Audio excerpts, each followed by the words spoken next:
कल ही गवर्नमेंट ने 59 Chinese apps को बैन कर दिया और यूट्यूब पे तो वीडियोस की लाइन लग गई और सब लोग सेलिब्रेट करने लगे कि गवर्नमेंट ने इतने सारे एप्लीकेशंस को बैन कर दिया। और मेजरली टिकटॉक जैसे एप्लीकेशन को बैन करने के बाद यूट्यूबर्स काफ़ी खुश थे, लेकिन किसी ने इसका इन डेप्थ स्टडी करके या फिर इन डेप्थ रिसर्च करके नहीं बताया कि इसका कंसिक्वेंसेस क्या है या फिर किस चीज़ की वजह से गवर्नमेंट ने ये बैन की है और आगे फ्यूचर में क्या होगा। एक्चुअली मैंने काफ़ी सारा रिसर्च किया हुआ था, ये सारे हमारे नोट्स हैं जो कि मैंने निकाले थे सभी रिसर्च की तरफ से, और मैं इस पर्टिकुलर वीडियो में आपको वो इन्फॉर्मेशन देने वाला हूँ जो कि शायद ही आपको पता हो कि, और इस वीडियो को देखने के बाद आप रिग्रेट नहीं करोगे कि ये वीडियो आपने कम्प्लीटली देखा करके। तो सबसे पहले हम लोग स्टार्ट करते हैं इस पर्टिकुलर चाइनीज़ ऐप को जब भी बैन किया उसके हिस्ट्री से, क्या उसका हिस्ट्री है, क्या उसकी बैकग्राउंड है कि गवर्नमेंट ने इस पर्टिकुलर स्टेप को ले लिया। मैं जो भी आज चीज़ें बताने वाला हूँ वो सभी actually defence point of view है जो इंडिया की सिक्योरिटी के लिए है, ना कि कोई पॉलिटिकल एजेंडा या फिर पॉलिटिकल पॉइंट ऑफ व्यू में आपके साथ डिस्कशन करने वाला हूँ। तो अगर सबसे पहले हम लोग इसकी बैकग्राउंड के बारे में अगर बात करते हैं तो 2012 में इसकी झलक सबसे पहले इंडिया को लगी कि जब भी डॉक्टर मनमोहन सिंह जब भी प्राइम मिनिस्टर थे, उसके स्पेशल प्रोटेक्शन ग्रुप जो एसपीजी ग्रुप रहता है प्राइम मिनिस्टर के लिए, उनके ग्रुप में से किसी एक पर्टिकुलर ऑफिसर की इन्फॉर्मेशन लीक हो गई थी। और डॉक्टर मनमोहन सिंह का एक बैंकॉक का एक शेड्यूल था, वो मतलब जारी करने से पहले ही लीक हो गया था चाइना में, और तभी पता चला कि एसपीजी ग्रुप में चाइनीज़ हैकर्स ने कोई एप्लीकेशन के थ्रू इस पर्टिकुलर इन्फॉर्मेशन को हैक किया था। तो ये सबसे पहला इंसिडेंट था मतलब जो बाहर निकल के आया। अगेन आगे चलते हुए 2015 में एक्चुअली काफ़ी सारे ग्लोबल वेबसाइट्स ने क्लेम किया था कि इंडियन लीडर्स और डिफेंस जो ऑफिसर्स है उनको इलेक्ट्रॉनिक सर्विलेंस पे डाल दिया है चाइनीज़ गवर्नमेंट ने।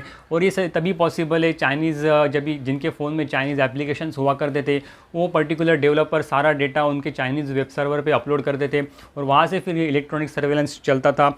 अगेन 2017 में एक ऐसा इंसिडेंस हुआ था कि इंडियन एयरफोर्स के एक ऑफिसर के साथ एक्चुअली ये डेटा लीक हुआ था, उसका कुछ प्राइवेट इन्फॉर्मेशन लीक हो गई थी जो काफ़ी सेंसिटिव इन्फॉर्मेशन थी। और तभी चलते हुए मतलब गवर्नमेंट ने तय कर दिया कि कोई भी ऑफिसर जो डिफेंस के साथ या फिर इंडिया के सिक्योरिटी के साथ जो रिलेटेड रहेगा कोई भी चाइनीज़ एप्लीकेशन यूज़ नहीं करेगा। 2017 में ही उन्होंने एक स्टेटमेंट दिया था और सभी ऑफिसर्स को चाइनीज़ एप्लीकेशंस अनइंस्टॉल करने के लिए बोले थे। और ये काफ़ी एक बड़ा डिसीजन था उस टाइम भी, क्योंकि तब तक हमको पता चल गया था कि इतने सारे चाइनीज़ स्मार्टफोन बाज़ार में आ रहे थे। 2016-17 में MI बहुत फॉर्म में था, वीवो, ओप्पो, सभी इसमें चाइनीज़ एप्लीकेशंस थे और वहाँ से काफ़ी सारी इलेक्ट्रॉनिक सर्विलेंस भी चल रही थी। अगेन ये 2017 में एक्चुअली इमीडिएटली डिसीजन लेने के बाद ही एक सर्वे किया था ग्लोबल कंपनीज़ ने, और India was one of the third top cyber attack country in the world, जिसमें से 53,000 केसेस रजिस्टर हुए थे related to hacking, cyber attack and financial loss. तो ये काफ़ी एक बड़ा नंबर था उस पर्टिकुलर टाइम में भी।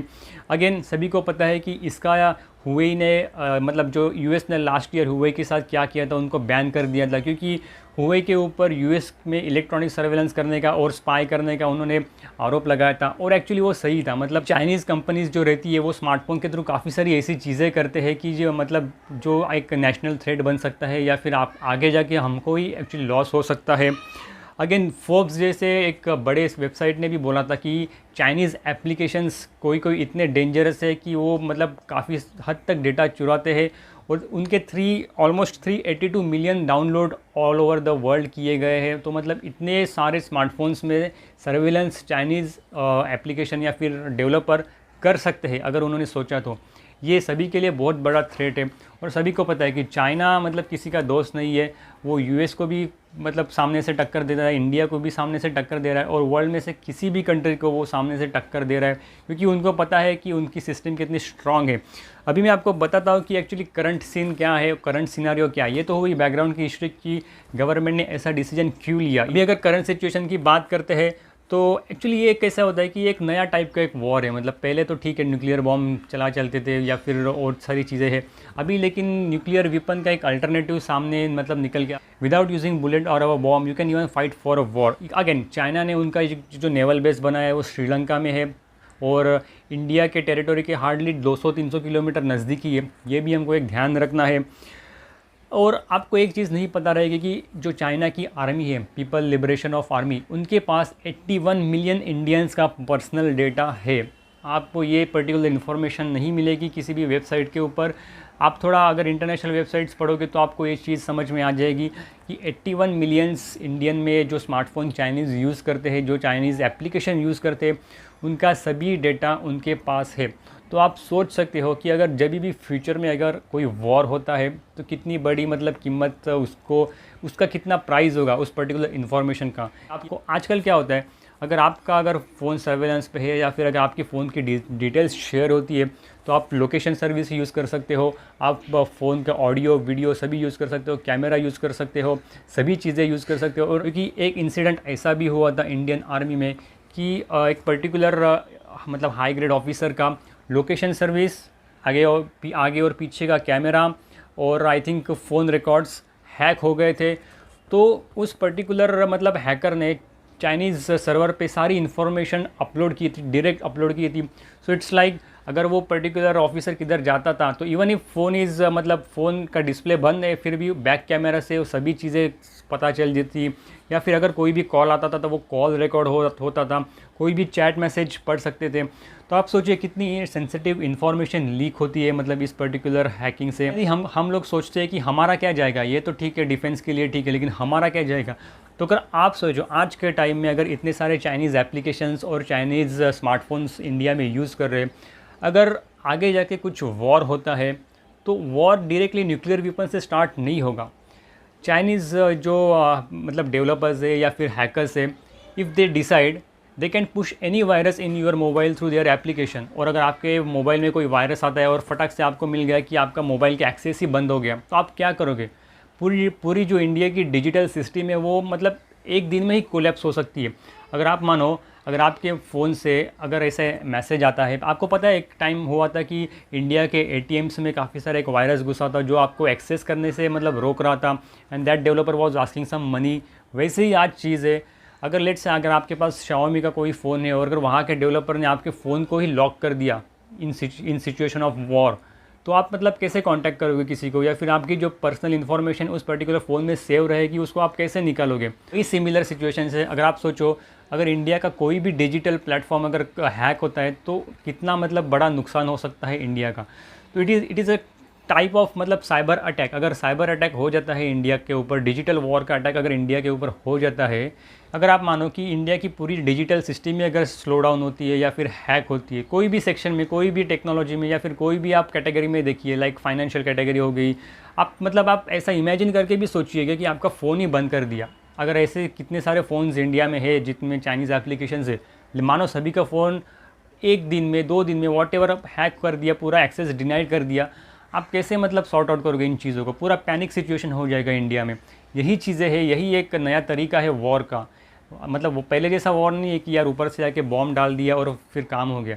ये भी एक नया तरीका है कि आप डिजिटल वॉर कर सकते हो जिसमें से आपकी पूरी सिस्टम क्रैकडाउन हो सकती है। और अभी आप सोचोगे कि इतना सारा मतलब चीज़ें पॉसिबल है तो फिर चाइना खुद को कैसे प्रोटेक्ट कर रही है। तो आपको पता है क्या, चाइना के अंदर जो भी इंटरनेट थ्रू सर्विस जाती है वो एक ग्रेट चाइनीज़ फायरवॉल करके उनका नाम है, उस फायरवॉल थ्रू जाती है। और उस फायरवॉल में गूगल का एक्सेस बैन है, फेसबुक का एक्सेस बैन है, व्हाट्सएप बैन है, इंस्टाग्राम बैन है, ट्विटर बैन है, या फिर जो भी सोशल मीडिया की एप्लीकेशंस चलती है, यूट्यूब, सभी एप्लीकेशंस चाइना में बैन है। आप इन पर्टिकुलर एप्लीकेशंस को मतलब ना ही गूगल चला सकते, ना ही यूट्यूब चला सकते, आप कोई भी सोशल मीडिया की एप्लीकेशंस चाइना में नहीं चला सकते। वो सिर्फ उनके ही एप्लीकेशन यूज़ कर सकते। सो दे आर सेफ़। उनको पता है कि हमारे इधर बाहर से कोई अटैक आने ही वाला नहीं है, क्योंकि we are not using Google, we are not using YouTube. अगर हम लोग बाहर के कोई एप्लीकेशन यूज़ ही नहीं कर रहे तो हमको डिजिटल वॉर या फिर डिजिटल अटैक का कोई भी मतलब चांसेस नहीं है, या फिर वेरी मिनिमम चांसेस है। बट इररिस्पेक्टिव दैट पूरे दुनिया में ये सभी चीज़ें यूज़ होती है। आपको पता है ये जो टिकटॉक एप्लीकेशन है उसकी एक पेरेंट कंपनी है जिसका नाम है बाइट डांस करके, और उसमें पूरे मतलब उसका कुछ 50 या 60,000 के एम्प्लॉयज़ का बेस है। लेकिन उन्होंने इंडिया में भी 500 एम्प्लॉयज़ का एक ऑफिस ओपन किया है जिसमें R&D सेंटर चलता है।